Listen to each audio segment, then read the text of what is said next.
وی چې د چا یو حاجتی او دا ذکر پکی اوئی او دا اللہ نے اغواړي یا مصیبتی یا غمی او دی غواړي چې الله لري کی او دا ذکر پکی اوئی رب العالمین د دې غم ختمي دا مصیبت لري کی د دې حاجت پوره کوي نه داسې دوه مخه دعا ده چې سړی چې ما ته یادېږي نه وایي چې د مصایبو یعنی د مصیبتونو او مشکلاتو نه د نجات حاصلولو دپاره دعا د مصیبتونو نه او د غمونو نه د وتو دپاره دعا په بل تعبیر سره داسې ووایه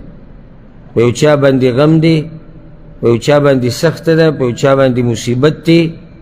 او هغه د دې مصیبت نه وته غواړي او نجات غواړي د هغې دپاره دعا یا ذکر چې دا قرآن کې ښوی شوی دی الله رب العزت ښولی دی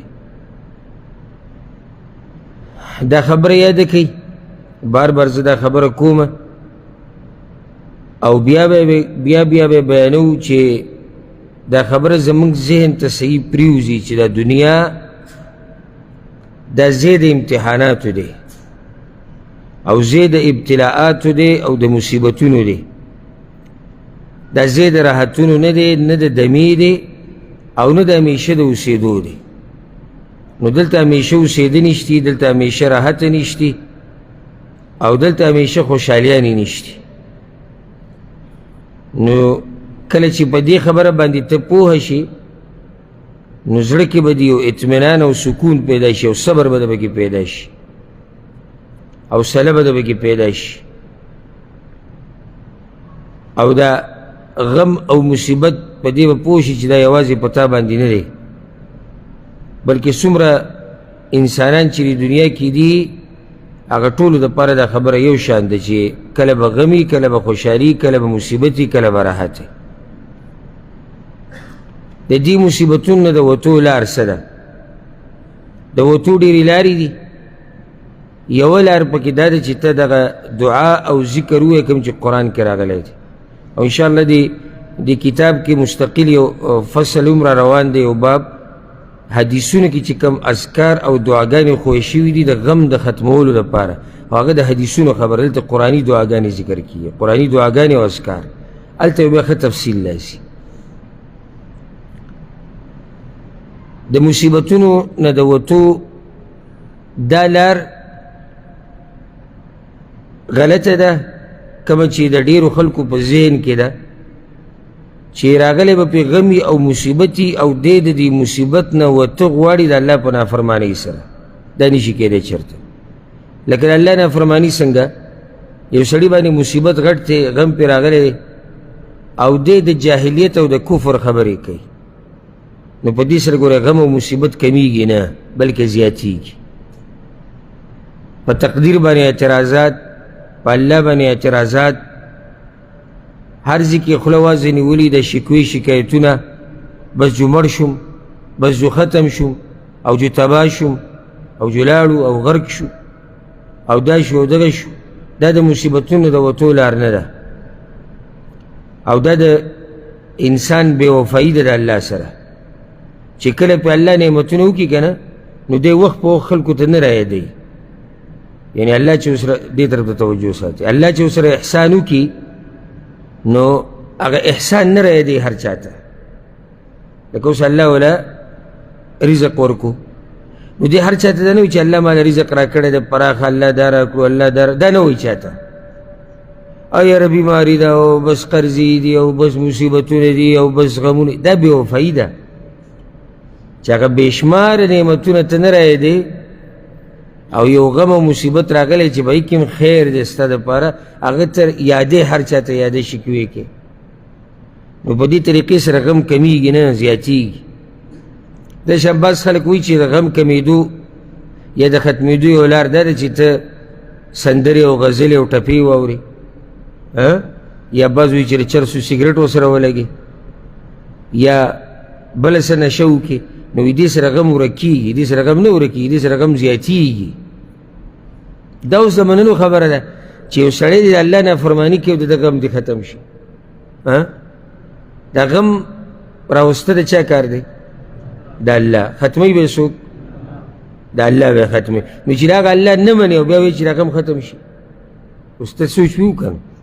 یعنی کوم هغه کار چې هغه د الله نافرماني ده او غواړم چې دقه الله راله هغه هم ختم کړي او نشي کېدی که ته دا غواړې چې د دغه غم نه وځي کوم غم او مصیبت چې الله راوستی دی بیا هم د دقه الله ومنه کوم الله چې دا غم او مصیبت راوستی او د هغه په لاس کې د دې ختمول شتي یو دا ذکر قرآن کې راغلی دی دا ذکر دا دعا د یونس علیه السلام په ژبه راغلی وه کله چې یونس علیه السلام مختصر چې تاسو ته دا پته چې دا ذکر هغه کله کړی او دا دعا یونس علیه السلام د خپل قوم نه خفه شو قوم یې نه منله ایمان یې پرې نه راوړو الله نینو علاقې ته لېږلی دی نو چې خفه شو د الله حکم ته انتظار ونه کو ولاړ پکار دا و چې د الله حکم ته انتظار کړی و چې الله څه وایي خفه شو لاړ کشتۍ کې سور شو بیا دغه کشتۍ وزن زیات شو فیصله په دې شو چې یو کس به ترې اوبو ته دان کړي نو هغوی چې قراندازي به وکړو قراندازي وکړه نو په هغې کې د یونس علیه السلام نوم راووتو هغوی دا ډېر ښه سړی دی دا خو ډېر مخوریز او ډېر قدرمند سړی دی نو دی خو د سره داسې نشو کولی چې دی اوبو ته ور ودان کړي په دویم پیر بیا دغه نوم راوختو په دریم پیر بیا دغه نوم راوختو او که دوی هر څه کړی وی نوم به د یونس علیه السلام راختې ځکه چې عرش ورته دا فیصله کړې دوی دا فیصله د الله بدلولی خو نه شو اخر کې مجبور شو هغه بس صحیح ده زه تیار وروی د انګل اوبو ته لاندې یو مهی ورته په انتظار ولاړ او د هغه خېټې ته یونس علیه السلام لاړ الله دا خبره قرآن کې ځای په ځای ذکر کړې ده وذنوني اذ ذهب مغاضبا فظن ان لن نقدر علیه وی د هغه په ګمان کې دا خبره نه و راغلې چې زه به په ده باندې تنګسیا راولم یعنی یونس علیه السلام په زړه کې دا خبره نه و راغلې چې دا ما چې کوم کار وکړو د الله حکم ته مې انتظار ونه کړو کیدای شي دې دلاسه الله په ما باندې دا خبره راتنګه کړي دا د هغه په ذهن کې نه و راغلی او د مهي خېټې ته ورغی هغه ځای کې الله وی فناده فی الظلمات نو د هغه تیرو نه د مهي د خېټې نه هغه اواز وکړو الله ته د مهي د خېټې تیاره بیا د اوبو تیاره بیا د وریځو تیاره د شپې تیاره او په دې دومره تیرو کې هغه رب العالمین ته اواز وکړو ما ته لږ ساعت مخکې وکړه چې مصیبتونه وتو لار دا ده چې ته د هغه چا سره رابطه مضبوطه کړي چا چې مصیبت راوستی دی دا په نورو قصو میسو نه کمیږي دا مصیبتونه او غمونه ګورئ نه دا چاته په بیانولو باندې کمیږي نه چاته نه د انسان دا طاقت شتي چې هغه یې دله کم کړي چې څو پورې الله نه یې غوښتلي او که یو کس تا سره څوک منډه به ووایي که نه نو دا هم یو سبب دی چې الله ګرځولی دی ستا دپاره د ده په زړه کې الله اچولی چې تا سره منډه ووایي او دله دا طاقت الله ورکړی تا سره په دې غم کې منډه ووایي نو خبره ټول الله ته واپس کېږي او چې الله یې ونه غواړي نو په دې یو مخلوق نه چې دا ټول مخلوقات ځمکه اسمانونو کې چې څومره دي راجمع شي تا له څوک فایده نشي درکولی او نه تا نه څوک نقصان لرې کولی شي او نه تا له څوک نقصان درکولی شي چې څو پورې الله نه یې غوښتلي د هغه ځینې هغه اواز وکړو څه ووایي الله وایي فنادى في الظلمات أن لا إله إلا أنت سبحانك إني كنت من الظالمين دا آواز هغه الله ته کړو لا إله إلا أنت نشتی حقدار د بندګۍ مگر ته سبحانك اے رب پاکی د تا لره انی کنت من الظالمین یقینا یم زه د ظالمانو نه د خپلې خبرې اقرار یې وکړو چې ما له صبر پکار و اقرار یې وکړو الله ته عاجزي راښکاره کړه ګوره الله رب العالمین داسې پوهه ذات دی چې دې ځای کې یونس علیه السلام دا نه دي ویلي چې ما د مهي د خېټې نه راوباسه ویلي دي نه دي ویلي خو الله پوه شو تا الله ته خپل غم او فریاد کوه الله به پوهېږي تا الله یادوه الله ته پته ده چې ستا په زړه کې څه حاجتونه دي که ته د حاجت بیان هم نه کړې الله ته پته الله ته ستا د د دې تفصیل ضرورت هم نشي چې تو ته دا ووایي چې یا الله ما ته دا مسله ده ما ته دا نه نه د سرې تفصیل مه بیانوه ته الله یادوه الله ته پته چې ستا په زړه کې څه دي او الله ته پته ده چې ستا کم غم او مصیبت دی الله څه وایي هغه ایتونو کې مخکې فاستجبنا له ونجيناه من الغم وكذلك ننجي المؤمنين الله من واوري خبر داغه ونجيناه من الغم اكم غم کی چې پروت داغه نه مرويستو الله وكذلك ننجي المؤمنين دقشن الله من مؤمنان د غمونو نه روبس دا ذکر چې کوم دی لا اله الا انت سبحانك اني كنت من الظالمين ادینه زموږ خلک نه دي خبر اکثر خلک د دین نه دي خبر او حدیث کې دا راځي ان شاء الله د کتاب کې برام شي هغه حدیث پیغمبر صلی الله علیه وسلم وی چې د چا یو حاجتي او دا ذکر پکې ووي او د الله نه وغواړي یا مصیبتي یا غمي او دی غواړي چې الله یې لرې کړي او دا ذکر پکې ووایي رب العالمین د ده غم ختموي دا مصیبت لرې کړي د ده حاجت پوره کوي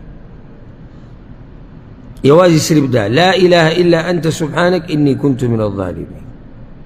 نه داسې یو دوه مخه دعا ده چې یو سړی چې ما ته یادېږي نه که ته صرف دا وې د مصیبت په وخت کې لا اله الا انت سبحانك اني كنت من الظالمين بس دا کافي ده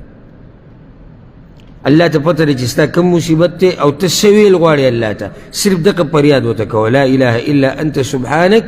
اني كنت من الظالمين او دا په هغه وخت کې یونس علیه السلام ویلی و چې د یعنی د وتو څه امید ظاهري چې حالاتو ته وګورې څه امید خو نه و د مهي خېټې ته یو سړی لاړ شي په دې کې پاتې څه شو امید د هغه تړلی شوی د الله سره و او داسې رب سره یې رابطه وساتله چې هغه هر قسمه لار پیدا کولی شي ستا د بچ کولو دپاره ګورې نه موسی علیه السلام له لار په دریاب کې وویسته ویستې و که نه وویسته هغه لارې وله ویسته او ګورې نه د موسی علیه السلام یې په هغه صندوق کې څنګه حفاظت کړه او ګورې نه ابراهیم علیه السلام له ګرم اور یخ کړی پیغمبر صلی الله علیه وسلم یې په غار کې څنګه ساتلی او بیا دې سې راځه نو کم رب چې دا کارونه کولی شي نو ستا د معمولي مصیبت او غم لرې کول هغه ته څه ګران خو نه دي خو مسله ما او تا کېده که نه ما او تا خو ګیلې شروع کړو بعض پکې ولیاذو بالله د الله نه ګیلې شروع کړي ولیاذو بالله دا خبرې په خوله هم نه راځي خو دا خلک یې وایي الله موږ لیدلي او بس غوټې غوټې ژوند دی او سپک ژوند دی مړه دا څه ژوند دی دا څه ژوند دی دا څه خبره شوه صرف دې دلاسې چې 2 روپۍ کمې دي صرف دې دلاسې چې یو ټیم روټۍ کمه شوې ده صرف دې دلاسې چې یو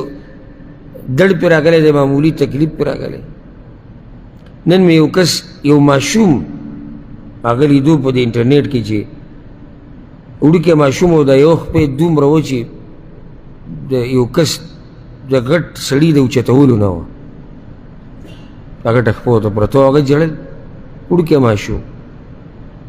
او دا بعض به چې معمولي رزق کې څه کمی راشي مړه وي بس غوټې ژوندی کمیږي او زیاتېږي او ساده او کتبره کېږي شکر د الله نه ادا کوي نو دا غمونه مصیبتونه الله تر دې ختمول څه ګران نه دي خو ته د الله سره رابطه مضبوطه کړه او الله قرآن کې څه ومن یتق الله یجعل له مخرجا او څوک چې د الله نه یریږي که نه غوږو ته کېده څوک چې د الله نه یریږي ده ته الله لار اسانوي د مصیبت نه د وتو څوک چې د الله نه یریږي نو چې په تا کې تقوا نه او الله نه یادی او شکوې شکایتونه کوي او د الله نه په نافرمانیانو کې پروت نو ستا غمونه به د کوم ځای نه ختم شي نو دا یو لار دی د غمونو د ختمولو چې سړی دا ذکر وایي د مصیبت په وخت کې